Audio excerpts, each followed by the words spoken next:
Of కి అదాలత్లో film star Farhan Akhtar గారి మీదున్న ఆరోపణ, ఈయన సెల్ఫ్ అబ్సెస్డ్ గా ఉంటారు.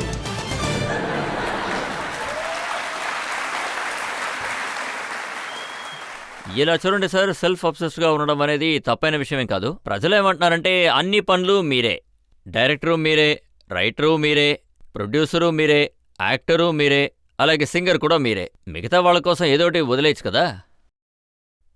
సార్ నేను నిజం చెప్తున్నాను, నా సినిమా బడ్జెట్ని కొంచెం తగ్గించాలనుకుంటున్నాను అంతే. లేదు లేదు, థ్యాంక్ యూ. లేదు, నాకు సినిమా తీయడం అంటే చాలా ఇష్టం. రాయడం, డైరెక్ట్ చేయడం, యాక్ట్ చేయడం, ఎవరైనా నన్ను పాడమంటే పాడేస్తాను కూడా. నాకు ప్రజల్ని ఎంటర్టైన్ చేయడం అంటే చాలా ఇష్టం. ప్రజలతో ఒక కథని షేర్ చేసుకోవడం అంటే చాలా ఇష్టం. అదే నా గుణం. సో ఈ పనిలో నాకు సాటిస్ఫై అయ్యేదాకా నేను చేస్తూనే ఉంటాను సార్. కానీ మనసు ఒప్పకపోతే అలాగే స్టాప్ చేస్తాను. ఇలా చూడండి, మీ దగ్గర జావేద్ అఖ్తర్ గారు ఉన్నారు. ఫిలిం ఇండస్ట్రీలో అందరికన్నా పెద్ద, అందరికన్నా బెస్ట్, అలాగే అందరికన్నా ఎఫెక్టివ్ రైటర్. కానీ మీరెందుకని ఆయన రైటర్గా తీసుకోలేదు? లేదది లక్ష్య్ అతనే రాశారు. 25 సంవత్సరాల తర్వాత ఒక సినిమా ఇచ్చారు. అది నిజమే. ఇప్పుడు నేను ప్రజలకి కొంచెం ఓపెన్గానే చెప్పేస్తాను. విషయం ఏంటంటే అతను ఇంకొక కథని కూడా తను రాశారు. ఆ కథని మేము ప్రొడ్యూస్ చేసేలాగే ఉన్నాం. సో త్వరలోనే మీరు కూడా చూస్తారు. ఓ 2 సంవత్సరాల తర్వాత మీరు చూస్తారు. అంటే జావేద్ అఖ్తర్ గారు రాసిన స్క్రిప్టు మీరే చూస్తారు. యాక్చువల్గా ఆయన ఏమంటారంటే, నేను రాసిన డైలాగ్స్ని ఫరాన్ ఖచ్చితంగా రిజెక్ట్ చేస్తారంటారు. ఆయన ఇది పాతకాలం డైలాగ్స్ అని అంటారట. లేదు లేదు, ఇది పాతకాలంది కాదు. నా లైఫ్లో కూడా ఇలాంటి ఒక తప్పు జరిగింది. కానీ ఇప్పుడు మేము పాట చేసినప్పుడు దిల్ చాతా హేలో ఒక ఫస్ట్ సాంగ్, దిల్ చాతా హే పాటలో కబీనా బేతే చమ్కేలే దిన్ అతను మెరుస్తున్న రోజని రాశారు. నేనప్పుడు అడ్వర్టైజ్మెంట్లు చేస్తూ ఉండేవాడిని. అడ్వర్టైజ్మెంట్ ప్రపంచం నుంచే నేను సినిమా లోపలికొచ్చాను. అడ్వర్టైజ్మెంట్లో మెరుస్తుందంటే అది డిటర్జెంటే. అవునవును, అతను మెరుస్తుందా అనేసరికి అప్పుడు ఈ మెరుస్తున్న రోజంటే ఒక విచిత్రమైన పదం. ఆ రోజు ఇది మ్యూజికాలిటీ సాంగ్ లాగే నాకు అనిపించలేదు. అప్పుడు అతను ఏమన్నారంటే, నువ్వు ఒక కుర్రాడు కాబట్టి ఒక పని చెయ్యి, ఈ వర్డ్ని నువ్వు ప్లీజ్ చేంజ్ చెయ్యకు, ఈ పాటని రిలీజ్ అవ్వనివ్వు, ఈ పాట తాలూకా USB ఈ వర్డే అయ్యుంటుంది. I think he was right. ఆ తర్వాత ఈ పాట విషయానికొచ్చేసరికి, లిరిక్స్ విషయం వచ్చేసరికి అతని దగ్గర నేను ఆర్గ్యూవే చేయను. కానీ మేం కలిసి పనిచేసినప్పుడు నా స్క్రిప్ట్ అన్నిటినీ ఇచ్చేస్తాను చదువుకోవడానికి.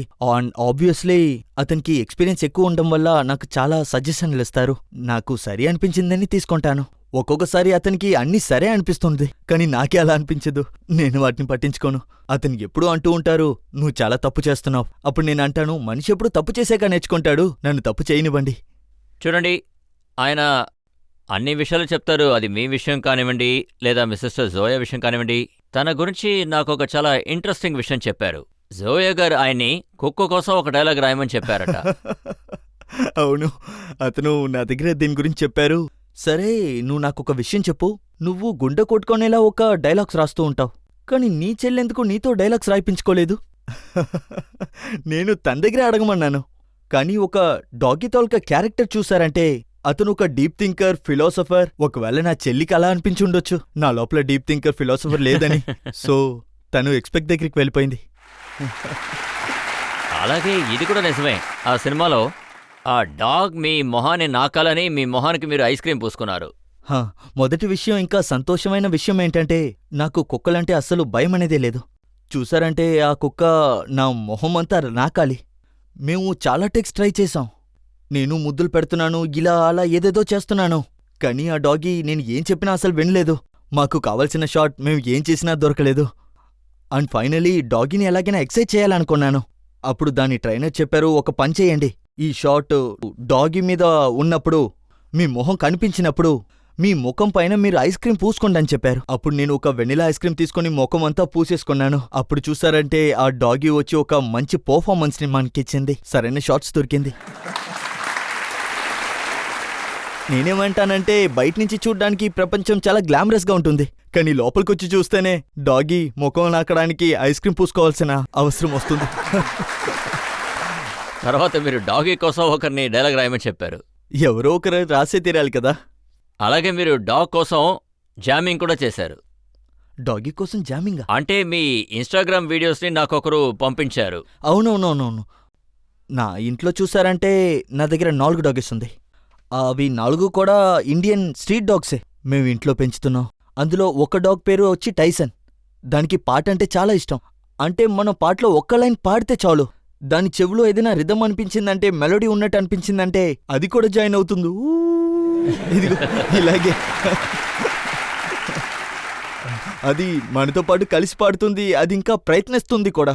దాని రేంజ్ కొంచెం విచిత్రంగా ఉంటుంది. ఒకవేళ పిచ్చు పైకెళ్ళిందంటే అది పైకొస్తుంది, ఒకవేళ కిందకెళ్ళిందంటే అది కిందకొస్తుంది. సో అందువల్ల మిగతా మూడుటికి వాటికి ఏమనిపిస్తుందంటే మేము బ్యాకింగ్ సింగర్స్ అనిపిస్తుంది. ఇంకా ఇది పాట మొదలెట్టాక అది వెనకాతల మిగతా 3 వచ్చి నించుంటాయి. చాలా ఇంట్రెస్టింగ్ అయిన ఒక విషయం. బాగుంటుంది. పబ్లిక్ నుంచి ఎవరైనా అడగచ్చు. మీరు మీ కెరియర్లో చాలా విషయాలు చేశారు. అలాంటి చెయ్యని విషయాన్ని ఇప్పుడేదైనా చేయాలనుకుంటున్నారా? అది షేర్ చేస్తారా? ఇప్పుడు నేను ఒక పని చేస్తున్నాను. ఈ పని నాకు దక్కడం వల్ల నేను చాలా అదృష్టవంతుడనే నేను అనుకుంటున్నాను. ఎందుకంటే నేను ఎలాంటి ఫిల్మ్ చెయ్యాలనుకుంటున్నానో నాకు అలాంటి ఫిల్మ్ చేయడానికి స్వతంత్రం ఉంది. ఎందుకంటే ఫిల్మ్ ఇండస్ట్రీలో చాలా బోల్డ్ మంది ఉన్నారు. వాళ్ళు పని చేస్తున్నారంటే వాళ్ళకి పని కావాలనేసే అర్థం. ఇంకా వాళ్ళకి ఏది దొరుకుతుందో అది చేసే తీరాలి. అది బ్రతకడానికి ఒక తీరు మాత్రమే. కానీ ఎవరు ఫిల్మ్ ఇండస్ట్రీలో ఈ స్థాయికి వెళ్ళి చేరుతున్నారో, ఈ సినిమా చెయ్యాలా లేక వద్దా అనే నిర్ణయం తీసుకుంటున్నారో, ఆ విధంగా నేను సక్సెస్ఫుల్గానే ఉన్నట్టు అనిపిస్తుంది. ఏ కెరియర్లో అయితే మీరు ఇలా చూస్ చేయగలుగుతాననుకుంటున్నారో, అప్పుడు ఈ విషయం ఉన్నంత వరకు నేను వేరే ఏది కూడా చేయాల్సిన అవసరం ఉండుండదు. మీ మొదటి సినిమా రాక్ ఆన్ మీరు ఒక యాక్టర్గా చేశారు. అవును. దానికి ముందు మీరు ఒక డైరెక్టర్, సక్సెస్ఫుల్ డైరెక్టర్, అలాగే ఒక ప్రొడ్యూసర్. అవును. సో యాక్టింగ్ చేయాలనే ఐడియా మీకు ఎక్కడి నుంచి వచ్చింది? యాక్టింగ్ చేసే ఐడియా మీరు అడిగారంటే అభిషేక్ కపూర్ ఉన్నారు, రాక్ ఆన్ సినిమా డైరెక్టర్. అతను నా స్నేహితుడు. చాలా ఏళ్ళుగా అతన్ని తెలుసు. సో ఒకరోజు నేను బయటనెక్కడో ఉన్నాను. డాన్ రిలీజ్ తర్వాత నేను అతన్ని తర్వాత కలిశాను. ఆ తర్వాత అతని గురించి నాకు మొత్తం సినిమా గురించి మాట్లాడబోతున్నామనే ఎటువంటి ఆలోచన మాకు లేదు. నేను అతన్ని కలిసినప్పుడు అతను నాకు చెప్పారు, నేనొక సినిమా చేయబోతున్నాను, అది రాక్ బ్యాండ్ గురించే ఉంటుంది, మీరే ఈ రోల్ చెయ్యాలనుకుంటున్నాను లీడ్ సింగర్గా. నేనేం చెప్పానంటే నేనెప్పుడు యాక్టింగ్ చేసిందే లేదు, నేను యాక్టింగ్ చేయగలనా లేదా అనేది కూడా నాకు తెలీదు. అప్పుడు అతను చెప్పారు, లేదు లేదు ఖచ్చితంగా నువ్వు దీన్ని చేయగలవు. అప్పుడు నేనన్నాను, నువ్వెలా చెప్తున్నావు? లేదు లేదు మీరు దీన్ని చేసేయగలరు, మీరు నన్ను నమ్మి ఈ మూవీ చేసేయండి. రేపు నేను మీ ఆఫీస్కి వస్తాను, రేపు కథ చెప్తాను, స్క్రిప్ట్ ఏంటో చెప్తాను. ఒకవేళ మీకు ఈ కథ నచ్చితే మీరు ఈ మూవీ చెయ్యండి, ఒకవేళ మీకు కథ నచ్చకపోతే ఐ కెన్ అండర్స్టాండ్. నేను ఆ కథను విన్నాను, మీరు కూడా చూసే ఉంటారు కదా. ఆ కథ నాకు ఎంత నచ్చేసిందంటే తర్వాత ఆ సినిమాలో ఉన్న మ్యూజిక్, రాక్ మ్యూజిక్ అంటే నాకు ఇష్టం. తర్వాత అతను చెప్పారు, పాట కూడా మీరే పాడబోతున్నారు. అతనికి అసలు తెలీదు నేను పాట పాడతాను, గిటార్ ప్లే చేస్తానని. ఇదంతా అదే అందరూ చెప్తూ ఉంటారు కదా, హఠాత్తుగా జరుగుతాదని. అలాగే జరిగింది. తర్వాత అతన్ని నమ్మి చెప్పాను, ఓకే చేసి చూద్దాం. తర్వాత నాకు చేయడం నాకు చాలా నచ్చింది. అక్కడ్నుంచి యాక్టింగ్ కెరియర్ స్టార్ట్ అయ్యింది. మీరు పాట పాడారు కదా, దానికోసం మీరు ఏదైనా ట్రైనింగ్ తీసుకున్నారా? మ్యూజిక్, సింగింగ్ అలాంటివి? ఎవరికి నేను ట్రైనింగ్ తీసుకోలేదనుకున్నానో వాళ్ళ కోసం ట్రైనింగ్ తీసుకున్నా. సో ఎవరికి నేను ట్రైనింగ్ తీసుకోలేదనుకున్నానో వాళ్ళకి ట్రైనింగ్ తీసుకున్నానని తెలుస్తుంది. అదేవిధంగా నేను ట్రైనింగ్ తీసుకోలేదు. నేను చిన్నప్పటి నుంచి గిటార్ ప్లే చేస్తాను. టీనేజ్ నుంచి నేను గిటార్ ప్లే చేస్తాను, నాకు నచ్చిన పాటలు పాడుతూ ఉంటాను. అదే నాకొక పెద్ద రిహర్సల్ లాంటిదే. దీన్నే ప్రాక్టీస్ అంటారు, గిటార్ వాయించడం, ప్రాక్టీస్ చేయడం. నేను నోట్ చేశాను, పాట మీరు మాత్రమే పాడలేదు, అవును, మీరు బచ్చన్ గారి చేత కూడా పాడించారు, అలాగే హృతిక్ రోషన్ చేత కూడా పాడించారు, అవును, అలాగే ప్రియాంక చోప్రా గారి చేత కూడా పాడించారు. అవునవును. లేదు, అదేంటంటే బచ్చన్ సార్ గొంతు చాలా బేస్గా ఉంటుంది. అతను పాడి ఉన్నారు, బోల్డ్ అన్ని సినిమాల్లో పాడి ఉన్నారు. అది అతిరంగి యార్ అనే పాట వచ్చినప్పుడు ఆ సినిమా ఒక ఫ్రెండ్షిప్ని బేస్ చేసిన సినిమా. అది ఒక అన్లైక్ ఫ్రెండ్షిప్ అని చెప్పొచ్చు. రెస్పెక్టెడ్ వరల్డ్ చెస్ ప్లేయర్, ఇంకా బాధలో ఉన్న ఒక పోలీస్ ఆఫీసర్ జీవితంలో ఉన్న కష్టం మీద అది ఒక అన్లైక్లీ ఫ్రెండ్షిప్. సో దాన్ని మేము ఒక పాట కింద మార్చాలనుకున్నాం. తర్వాత రోచబ్ కోహ్లీ అనే ఒక అతను చాలా మంచి మ్యూజిక్ కంపోజర్, అతనే ఈ పాటని కంపోజ్ చేశారు. అప్పుడు నాకు ఎవరో ఒకరు చెప్పారు, మీరు బచ్చన్ సారు కలిసి పాడారంటే హిట్ అవుతుంది అని. అప్పుడు నాకు అది చాలా ఎక్సైట్మెంట్గా ఉండేది, ఇప్పుడు కూడా ఎక్సైట్మెంట్గానే ఉంది. అలాగే మంచి విషయం జరిగింది. తర్వాత ఒక పాట మేము స్టూడియోలో కలిసి పాడాం. తర్వాత ముంబైలో ఒక కాన్సర్ట్ జరిగింది, అంటే గ్లోబల్ సిటిజన్ కాన్సర్ట్ అని. ఇంకా స్టేజ్ మీద అతనితో పాటు నేను ఈ పాట పాడే ఛాన్స్ నాకు దొరికింది. ఐ థింక్ నా కెరీర్లో ఇది చాలా గౌరవమైన ఒక విషయంగానే నేను చూస్తున్నాను. తర్వాత హృతిక్. ఆయన డాన్స్ ప్రజలకి బాగా తెలుసు. అవును, రితిక్ కూడా ఒక కంప్లీట్ యాక్టరే, ఒక మంచి వర్కర్. అతను సింగింగ్ క్లాసెస్కి కూడా వెళ్తున్నారు. ఒకవేళ మన వాయిస్లో ఒక మంచి రేంజ్ ఉందంటే, ఒకవేళ మన వాయిస్ని మనం కంట్రోల్ చేయగలిగితే అది మన యాక్టింగ్లోనూ ఉపయోగపడుతుంది, బాగానే ఉపయోగపడుతుంది. ఒక పెర్ఫార్మెన్స్ని మనం మంచిగా పిచ్ చేయగలం. తర్వాత ఏదో ఒక డైలాగ్ని లో పిచ్లో మాట్లాడి వెంటనే హై పిచ్కి వెళ్ళాలి అంటే దానికి కూడా అది చాలా ఉపయోగకరంగానే ఉంటుంది. సో ఎప్పుడూ అతను ఏదో ఒకటి ఇలా చేస్తూనే ఉంటారు. సో ఇంకా ఏ యాక్టర్ అయినా ఇలాంటి విషయాలు చేసే తీరాలి. తర్వాత జోయా డిసైడ్ చేసింది ఈ సెనోరిటా పాటని. ఈ యాక్ట్రెస్ ముగ్గురు యాక్ట్రెస్గానే ఉన్నారు. పాట పాడడంలో నేను చాలా కంఫర్టబుల్గా ఫీల్ అయ్యాను. రితిక్, నేను కూడా శంకర్ మహాదేవన్ సార్ని కలవాలని ఉన్నాం. ఇంకా శంకర్ సార్ గురించి చెప్పాలంటే, నేను నా రాక్ ఆన్ పాటని అతనితో పాటే కలిసి పాడాను. నేను ఎంత నర్వస్గా ఉన్నానంటే, నేను స్టూడియోకి వెళ్ళినప్పుడు అక్కడ రికార్డింగ్స్ కోసం నేనక్కడ వెళ్ళినప్పుడు ఒక అద్దం ఉంటుంది బూత్లో, అందులో ఎదురుకుండా శంకర్ సార్ కనిపించారు. సౌండ్ ఇంజనీరు, ఒక ఇద్దరు వ్యక్తులు ఉన్నారు. అప్పుడు నేను అతని దగ్గర చెప్పాను, రితిక్తో పాటు కూడా ఇలాగే జరిగింది. నేనప్పుడు ఏమన్నానంటే, అనవసరమైన వాళ్ళు ఇక్కడ ఎవరు ఉండనక్కర్లేదు, బయటికి వెళ్ళిపోండి అని. ఎందుకంటే ఇలా జరగొచ్చు. నేను ఏమనుకున్నానంటే కిషోర్ కుమార్ లాగా పాడుతానని. తర్వాత చూస్తే గాడిద ఏడిసినట్టు ఉంటుంది, ఎవరికి తెలుసు. సో శంకర్ మహాదేవన్ సార్ని తప్పించి అందరూ బయటికి వెళ్ళిపోండని. తర్వాత అతని దగ్గర చెప్పాను, స్టూడియోలో ఉన్న లైట్లు అన్నిటినీ మీరు ఆపేయండి ప్లీజ్, ఎందుకంటే ఎవరు నన్ను చూడకూడదని చెప్పాను.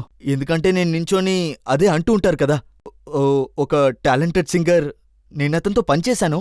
వాళ్ళకనో స్టైల్ ఉంటుంది, నించోనే పోస్చర్ ఉంటుంది, వాళ్ళ ఎక్స్ప్రెషన్లన్నిటినీ చేతులతో పాటిస్తారు. అలాంటిది నాకిదవన్నీ తెలీదు.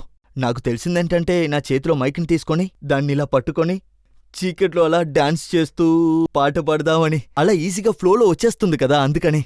సో ఇలాంటి విషయాలు నేను చేశాను. రితిక్ వచ్చినప్పుడు శంకర్ తోడుగానే ఉన్నారు. తర్వాత శంకర్ మొదటి రోజే శంకర్ సార్ ముందుగానే చెప్పారు, ఎటువంటి రిహర్సల్ అవసరం లేదు, అదంతా అనవసరం, మీరు ముందు పాడండి, ఇంట్లో రిహర్సల్ చేసే ఉంటారు, just go straight in to the booth and just start singing.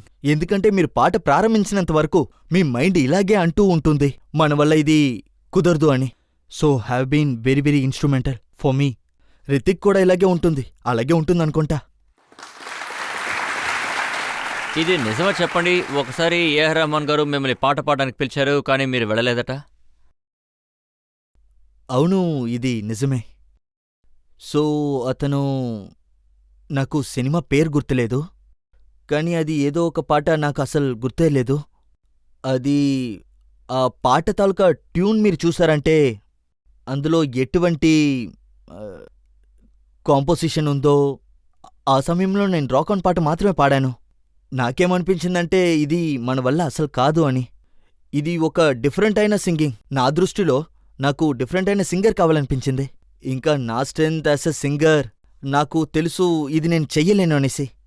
అది నాకు చాలా విచిత్రంగా అనిపించింది, నా వల్ల కుదరదు అనిపించింది. నేను ఫోన్ చేసి చెప్పాను, ప్లీజ్ నన్ను క్షమించండి, ఎందుకంటే ఏఆర్ రెహమాన్ సారే ఒకరికి కాల్ చేసి ఈ పాటని మీరు పాడండి అని చెప్పేది. నేను ఒక గొప్ప సింగరేం కాదు నన్ను పిలిచి పాడమని చెప్పడం.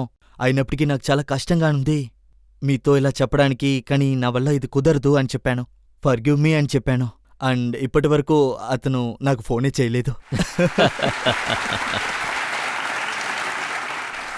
సార్, మాకోసం ఒక పాట పాడండి. సెనోరిటాకి రితిక్ అండ్ అభి వీళ్ళిద్దరూ కావాలి, ఇంకా ఒక స్పానిష్ సింగర్ కూడా. కానీ రాక్ ఆన్ పాడొచ్చు, అప్పుడు మనం అందరూ కలిసి పాడొచ్చు. మీరందరూ కలిసి పాడుతారు కదా? సరే, ఓకే. दिल क्या कहता है मेरा क्या मैं बताऊं, तुम ये समझोगे शायद मैं पागल हूँ. दिल करता है टीवी टावर पे मैं चढ़ जाऊं, चिल्ला चिल्ला के मैं ये सबसे कह दूं. है ये वक्त का इशारा, हर लम्हा पुकारा, यूं ही देखता है क्या तू, जिंदगी मिलेगी ना दोबारा. Thank you.